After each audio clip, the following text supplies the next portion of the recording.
اور شادیاں ہوتی تو ہیں لیکن ٹکتی نہیں ہے. یہاں بات آئی تو ایک بات عرض کروں گا, حیا کے پردے میں برا نہیں مانیں گے, اس لیے کہ دل کا درد ہے. طلاق کی وجہ میں سے ایک وجہ یہ بھی ہے کہ شادی ہونے کے بعد, چونکہ اصل میں بات یہ ہے کہ انسان جیسا ہوتا ہے نا ویسے ہی وہ سب کو سمجھتا ہے. میرے ایک بزرگ نے مجھے ایک واقعہ سنایا تھا. انہوں نے کہا تھا, بیٹے انسان جیسا ہوتا ہے نا ویسے وہ دوسروں کو بھی سمجھتا ہے. تم اچھے ہو جاؤ پوری دنیا تم کو اچھی نظر آئے گی, اور اگر تمہارے دل میں پاپ ہے پوری دنیا تمہیں پاپی نظر آئے گی. تو انہوں نے ایک بات بتائی تھی کہ ایک مرتبہ ایک بزرگ اللہ کے ولی تہجد کی نماز کے لیے اپنے گھر سے نکلے. تو انہوں نے دیکھا کہ ایک شخص ہے وہ جا رہا ہے کہیں. تو اس تہجد گزار بزرگ نے دیکھ کے سمجھا کہ ماشاءاللہ میری بستی میں اکیلا تہجد گزار نہیں ہوں, بلکہ وہ بندہ بھی تہجد گزار ہے, وہ تہجد پڑھنے جا رہا ہوگا. لیکن وہ شخص تہجد گزار نہیں تھا, تھا چور. اس نے ان کو دیکھا تو وہ خوش ہوا کہ چلیں بستی میں اکیلا چور نہیں ہوں, جیسے میں کسی کا گھر لوٹنے جا رہا ہوں ویسے یہ بھی کسی کا گھر لوٹنے جا رہا ہوں. تو طلاق کی, جلدی طلاق کی وجہ ایک یہ بھی ہے کہ آج کل کے نوجوان لڑکے, الا ماشاءاللہ سب کی بات نہیں کرتا ہوں لیکن اکثر جیسے بلی کی نیت چچڑے میں ہوتی ہے نا, ویسے ان کا حال ہے کہ ادھر تکے ادھر تکے ادھر تکے ادھر تکے, فون پہ بات کی, ادھر گلی کا چکر لگایا ادھر گلی کا چکر لگایا. شادی سے پہلے ان کا حال اسی طرح ہے جیسے بلی کا حال چچڑے کے حوالے سے ہوتا ہے. پھر شادی ہو گئی تو شادی ہونے کے بعد بجائے پیار محبت کی گفتگو کرنے کے وہ گڑا مردہ اکھاڑتے ہیں. سچ بتا, میری قسم کھا کے بتا, قرآن کی قسم کھا کے بتا, تیری ماں کی قسم کھا کے بتا کہ شادی سے پہلے تیرا کس کے ساتھ کیا تھا. اب وہ لڑکی ہے, ہنسنے کی بات نہیں ہے, گھر جل رہے ہیں, گھر اجڑ رہے ہیں, مہندیاں چھوٹنے سے پہلے طلاق ہو رہی ہے. گنبد و مینار کے شہر کا یہ حال ہو چکا ہے. گنبد نجات تک نہیں پہنچائیں گے جب تک کہ دلوں کے اندر اسلام راسخ نہیں ہوگا. مسجدیں بنانے سے فائدہ کیا ہوگا جب تک کہ دلوں میں پاپ ہے. اقبال کہتے ہیں مسجد تو بنا لی شب بھر میں, ایمان کی حرارت والوں نے, من اپنا پرانا پاپی ہے, برسوں میں نمازی بن نہ سکا. یہ من کب تک کے پاپی رہے گا, کب تک اس میں جرائم رہیں گے. کیوں گڑے مردے اکھیڑتے ہیں؟ میری قسم کھا, تیری ماں کی قسم کھا, قرآن کی قسم کھا, سچ بتا, کچھ نہیں کروں گا, کچھ نہیں ہوگا. بتا کس کے ساتھ کیا تھا.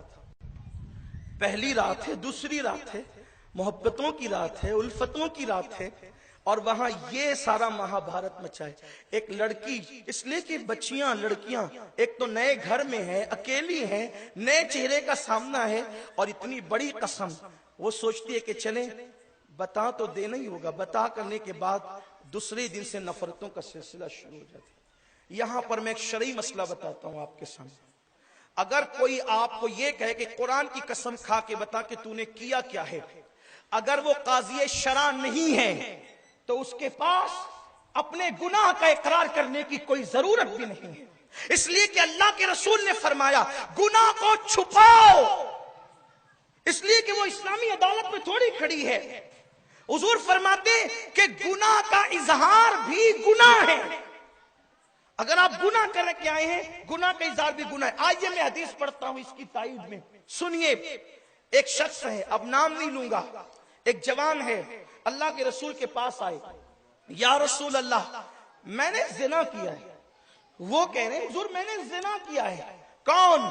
سید المعصومین سے کہہ رہے ہیں میں نے زنا کیا ہے. حضور علیہ السلام سے, جو زمین پہ بیٹھ کر لوح محفوظ پر نگاہ رکھے, اور لوح محفوظ پہ نگاہ رکھنا یہ میرے نبی کے لیے بہت چھوٹی سی بات ہے, اس لیے کہ لوح محفوظ پہ نگاہ رکھنا یہ تو ان کے غلاموں کی نشان ہے. مثنوی میں مولانا روم کہتے ہیں کہ ولیوں کے پیش نظر ہوتا ہے لوح محفوظ, اور صرف پیش نظر یہ بھی ولیوں کے لیے چھوٹی بات ہے, بلکہ قدرت نے لوح محفوظ پر ان کو اختیار عطا کیا ہے کہ وہ جو چاہے مٹا دے, وہ جو چاہے لکھ دے. اقبال کہتے کی محمد سے وفا, تو نے تو ہم تیرے ہیں, یہ جہاں چیز ہے کیا لوح و قلم تیرے ہیں. لوح و قلم پہ ان کا قبضہ ہوتا ہے جو مصطفیٰ کریم کی وفاداری اختیار کرتے ہیں. حضور کے لیے بہت چھوٹی سی بات تھی, حضور جانتے تھے کیا ہے جسے قدرت نے عالم ما کان و ما یکون بنایا۔ حضور سے کسی نے پوچھا میرا باپ کون ہے، حضور نے اس کے باپ کا نام بھی بتایا، یعنی کہ کون کس کا باپ ہے حضور یہ بھی جانتے، پیٹ میں بچہ ہے بچی ہے یہ بھی جانتے، قبر میں مردے پہ اجر ہو رہا ہے ثواب ہو رہا ہے عذاب ہو رہا ہے یہ بھی جانتے ہیں، کس کی قبر کشادہ ہو گئی کس کی قبر تنگ ہو گئی یہ بھی جانتے ہیں۔ وہاں آ کر کے خود سے آنے والا کہتا ہے، توجہ کریں آپ، میری بہنوں سے بھی چاہتا ہوں توجہ کریں، کہ وہ آنے والا کہتا ہے حضور میں نے زنا کیا ہے، سرکار علیہ السلام فرماتے ہیں، حدیث پاک کا مفہوم ہے، سرکار فرماتے ہیں جائے یہاں سے، چل بھاگ یہاں سے۔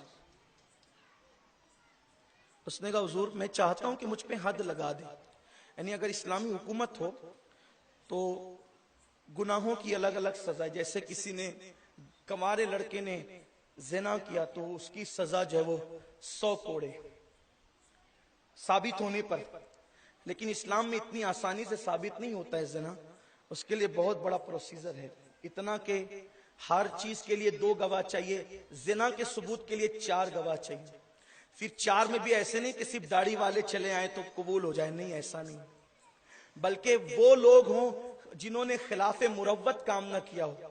خلاف مروت کی تعریف یہ کہی جاتی ہے کہ اس نے کبھی بازار میں بیٹھ کر یعنی ہوٹلوں پہ چائے نہ پی، ہوٹل میں کھانا نہ کھایا ہو، ایسے ہوں۔ پھر اس کے بعد یہ بھی ہے کہ وہ ہر نماز، اگر وہ مسافر نہیں ہے بیمار نہیں ہے اور مقروض نہیں ہے، قرض والوں کا اس کو خوف نہیں ہے، یہ 3 چیزیں اس کے اندر نہیں ہے تو وہ ہر نماز جماعت کے ساتھ ادا کر۔ اگر وہ جماعت کا عادی نہیں ہے تو بھی وہ گواہی نہیں دے سکتے، مردود شہادت ہے، وہ شہادت کے باب میں ہے یہ بات، مفتی صاحب شہادت کے باب میں یہ بات کہ جو تارک جماعت ہے، جو جماعت مسجد کی حاضری سے محروم ہے اور وہ علل اعلان مسجد میں حاضری نہیں دیتا، اس کی شہادت مردود ہے، نہیں قبول کی جائے گی۔ آپ مجھے بتائیں نا کہ یہ اہل منبر پہ ان کی بات چھوڑ کر میری اور آپ کی بات کرتا ہوں، بولو ہم گواہی دے سکتے ہیں کسی کے زنا کی؟ آپ مجھے بتائیں ہم دے سکتے ہیں؟ اس لیے کہ جماعتیں ہم لوگوں سے بھی چھوٹ رہی ہے، چھوٹتی ہیں۔ وَرْقَوْا مَعَ الرَّاكِعِينَ کی تفسیر کرتے ہوئے مفسرین نے لکھا ہے کہ اس آیت سے جماعت کا وجوب ثابت ہے اور مسجد کی حاضری اسلام کے شعار میں سے ہے۔ اٹھا کر کے دیکھیں آپ فقہاء کی کتابیں، پتہ چلے گا۔ تو یعنی ایسے نہیں کہ چند داڑھی والے جمع ہو کر کے کہ اس نے زنا کر لیا تو اس کو مار ڈالا جائے گا اور کوڑے برسا دیے جائیں گے اور پتھر مار دیے، ایسے نہیں ہے۔ یعنی یہ ہوگا، اب اس کی شرائط اگر پڑھوں تو اس کو کافی ٹائم لگے گا، لیکن ایک اشارہ دے رہا ہوں آپ کو۔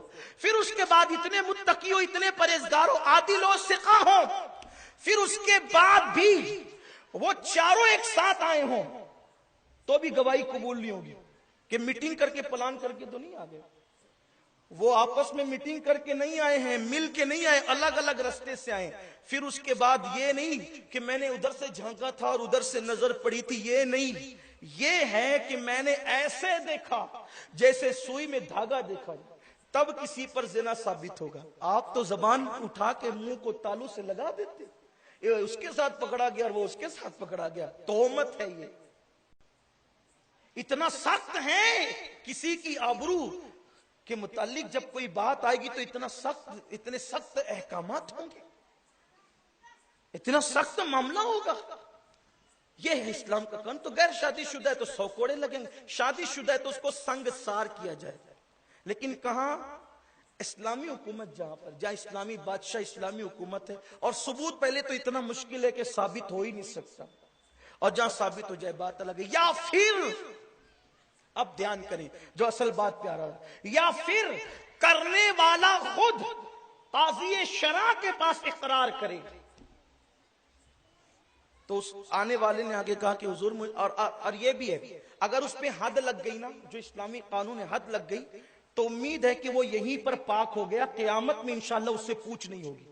اسی لیے آنے والا آیا تھا کہ مجھے یہی پاک کر دیں، اس لیے کہ یہاں کے پتھر آسان ہیں، وہاں کے کوڑے فرشتوں کے بڑے مشکل ہیں۔ تو آنے کے بعد کہا حضور میں نے زنا، کہا چل یہاں سے جا، حالانکہ جانتے سب۔ پھر کہا حضور میں نے زنا کی۔ اللہ کے رسول نے فرمایا اپنے صحابہ سے، دیکھو یہ پاگل تو نہیں ہے، اس پر پاگل پن کا دورہ تو نہیں پڑتا ہے